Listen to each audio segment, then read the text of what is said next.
तो दोस्तों नमस्कार, मैं हूं अनिल और रेसलिंग सुपर धमाल में आपका स्वागत है। दोस्तों WWE में इस समय कुछ शानदार स्टोरी लाइन चल रही हैं। हाल ही में survivor series premium live event भी जबरदस्त रहा। द रॉक की वापसी का इंतजार फैंस कर रहे हैं। अक्टूबर 2024 में हुए बैड ब्लड के बाद से अभी तक उनकी एंट्री नहीं हुई है। रॉक का मौजूदा undisputed WWE champion Cody Rhodes के साथ फ्यूचर में मुकाबला होना लगभग पक्का है। कंपनी कब इसका फैसला लेगी, ये देखने वाली बात है। फिलहाल इस वीडियो में दोस्तों हम उन 3 कारणों की बात करने वाले हैं कि क्यों the rock versus Cody Rhodes का मुकाबला रॉयल रंबल 2025 में होना चाहिए। और रिपोर्ट निकल करके आ रही है कि ऐसा हो सकता है रॉक वर्सेस कोडी रोड्स मुकाबला होगा रॉयल रंबल 2025 में। इसलिए वीडियो के अंत तक बने रहें। और अगर आप चैनल पर नए हैं दोस्तों, प्लीज चैनल को सब्सक्राइब करें। सब्सक्राइब करने के बाद ऑल पर क्लिक करें। बात करेंगे सबसे पहले कारण का कि क्यों WWE रॉयल रंबल 2025 में कोडी रोड्स का मुकाबला होगा द ग्रेट वन रॉक के साथ, वो भी अनडिस्प्यूटेड चैंपियनशिप के लिए। पहला कारण यह है क्योंकि रेसलमेनिया 41 में हो सकता है the rock versus Roman Reigns का ड्रीम मुकाबला। इसके लिए ही रॉयल रंबल 2025 में रॉक और कोडी रोड्स का आमना सामना होगा।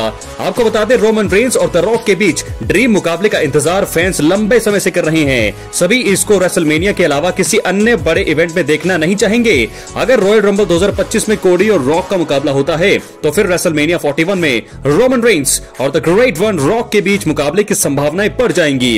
रॉयल रंबल भी कंपनी का सबसे बड़ा इवेंट है। रॉक और कोडी रोड्स के मुकाबले को वहां पर भी बहुत पसंद किया जाएगा।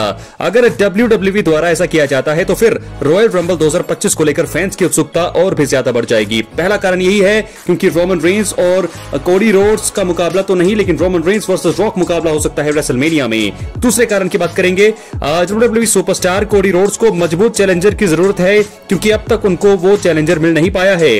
आपको बता दें, रेसलमेनिया 40 में कोडी रोड्स ने रोमन रेंस को हराकर अनडिस्प्यूटेड WWE चैंपियनशिप हासिल की थी और तब से ही उनका काम अच्छा रहा है। हालांकि वो टाइटल की साख को ज्यादा ऊंचा अभी तक नहीं कर पाए हैं। इसका एक कारण ये है कि उन्हें कोई तगड़ा चैलेंजर मिला नहीं है। एक बात ये भी है कि कोडी रोड्स को अभी तक कोई मजबूत स्टोरी लाइन नहीं मिल पाई है। कंपनी द्वारा उनकी कुछ खास बुकिंग भी नहीं की गई है। समय ज्यादा आगे निकल जाए, इससे अच्छा है कि अब उनकी द रॉक के साथ 1-on-1 राइवलरी शुरू करा देनी चाहिए। रॉक हील के रूप में जबरदस्त काम कर रही है और अगर रॉयल रंबल 2025 में रॉक के साथ कोडी रोड्स का मैच होता है तो फिर पुरानी सभी गलतियां खत्म हो सकती हैं। WWE को इस बारे में विचार अब करना चाहिए। बात करेंगे तीसरे और आखिरी कारण का। WWE रॉयल रंबल 2025 का सबसे बड़ा मुकाबला साबित हो सकता है the rock versus Cody Rhodes मुकाबला। जी हां दोस्तों, आपको बता दें कि पिछले कुछ सालों में रॉयल रंबल इवेंट में अनडिस्प्यूटेड WWE चैंपियनशिप के लिए काफी तगड़े मुकाबले हुए हैं। रोमन रेंस ने बतौर चैंपियन शानदार मुकाबले फैंस को दिए। अब कोडी रोड्स की बारी है। रॉयल रंबल 2025 में कोडी रोड्स का साधारण मुकाबला हुआ तो फिर मजा नहीं आएगा। इसी वजह से कंपनी को द रॉक के साथ उनका मुकाबला बुक करना चाहिए। आप सभी जानते हैं कि ये बहुत बड़ा मुकाबला होगा। WWE को इससे भी काफी फायदा होगा। एक मुकाबला मुझे याद आता है जब CM पंक थे चैंपियन, और वो भी मुकाबला रॉयल रंबल में ही हुआ था, रॉक वर्सेस CM पंक, जहां पर रॉक ने उस मुकाबले को जीता था और बने थे नए चैंपियन। तो ऐसे में रॉयल रंबल 2025 में रॉक और कोडी रोड्स का मुकाबला क्यों होना चाहिए, वो 3 कारण हमने आपको दोस्तों बता दिए हैं। क्या है आपकी राय? कमेंट बॉक्स में जरूर दें।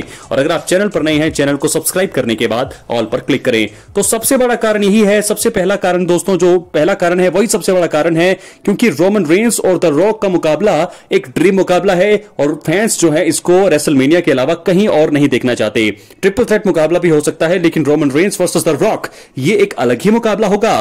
तो ऐसे में रॉयल रंबल 2025 में होना चाहिए कोडी रोड्स और रॉक। तभी हमें रेसलमेनिया में अगर रॉक चैंपियन बनते हैं तो रॉक वर्सेस रोमन रेंस देखने को मिलेगा रेसलमेनिया 41 में। क्या है आपकी राय? जरूर दें। मिलते हैं अगली वीडियो में। बहुत बहुत धन्यवाद।